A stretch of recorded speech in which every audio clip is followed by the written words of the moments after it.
Hello there, this is Egg, and welcome to the channel. A lot of people here probably haven't heard my voice before, but I have been talking quite a bit over on TikTok, Instagram, a little bit on YouTube Shorts, but not a whole lot until recently. First of all, I'd like to thank everyone for all the support I've gotten recently. I truly do appreciate it. Second of all, I'd like to talk about sparkling water. I've been drinking a lot of sparkling water lately, and I don't understand it. I mean, there must be some sort of medical, reason or benefit that comes out of it, right? It can't just be this fizzy water that doesn't really have a taste to it. Sure, they have flavors, but it's always kind of the soul of what was once a flavor. It's a nice deviation from the norm of who knows how much water we drink in a day, though. I've been listening to a lot of podcasts lately. Recently, I've found myself engrossed in Creepcast. It's a podcast started by Wendigoon and Meat Canyon. They've got some interesting stuff on there. It's a podcast dedicated to covering creepy internet stories from the past. Some not too old though, from like 2018. I think I just saw an episode about that one Twitter ARG called Gregory. I've always heard about it, but I never really looked into it until the episode came up. I love how some of these stories are written. Of course, you're going to have a lot of them, like Jeff the Killer in particular.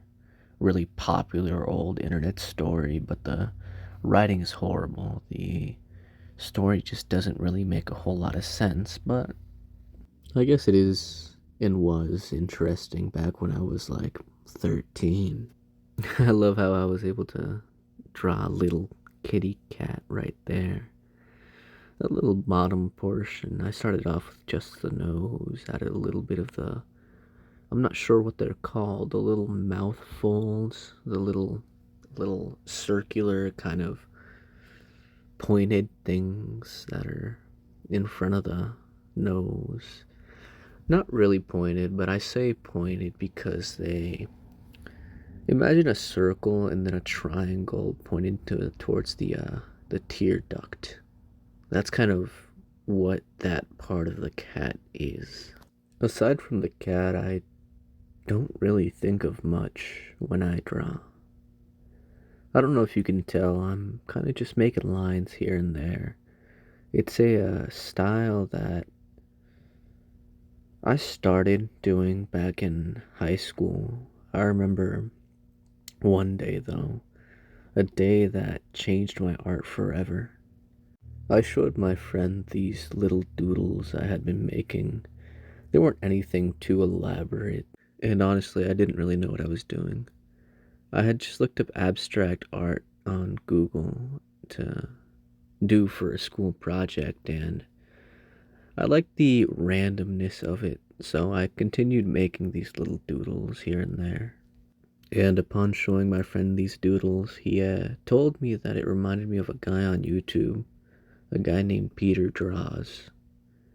I looked at his work and I was amazed. It was so beautiful, the things he was able to make, things that I wished that I could make at some point.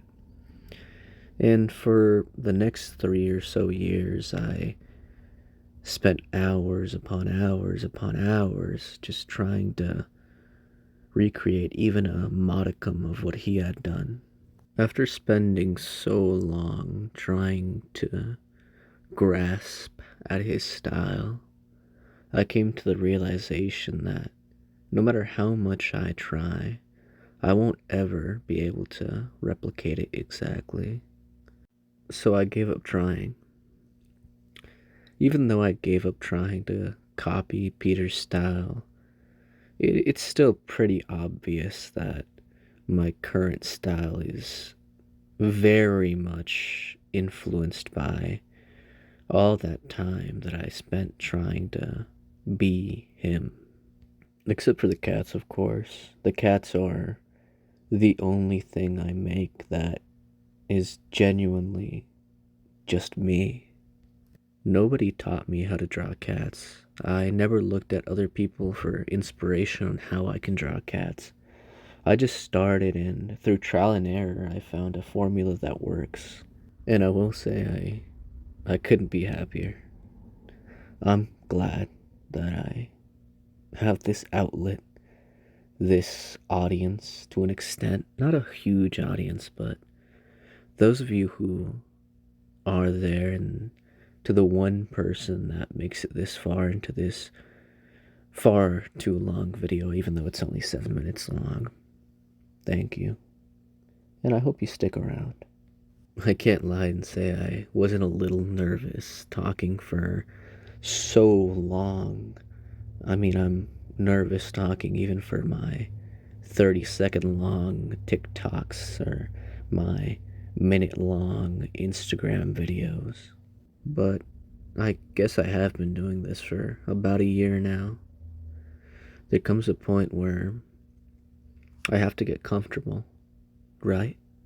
And to anyone out there that wants to put their art out there, to start creating content in some way, shape, or form, someone who wants to start creating, just start doing it. For a long, long time, I wanted to start, but I always thought, oh, I need this, I need that. I'm not ready. I don't know what to talk about. Do people even care? Just start making stuff. Put it out there. If it's horrible, who cares? Nobody's going to remember it anyways. If it's good, they'll remember it. But if it's bad, nobody cares. Just start posting. And as the video's coming to an end here, the drawing's almost finished. I'm not too sure how I feel about it. I didn't like the eye originally, but it grew on me. I'd just like to remind you to have a wonderful day.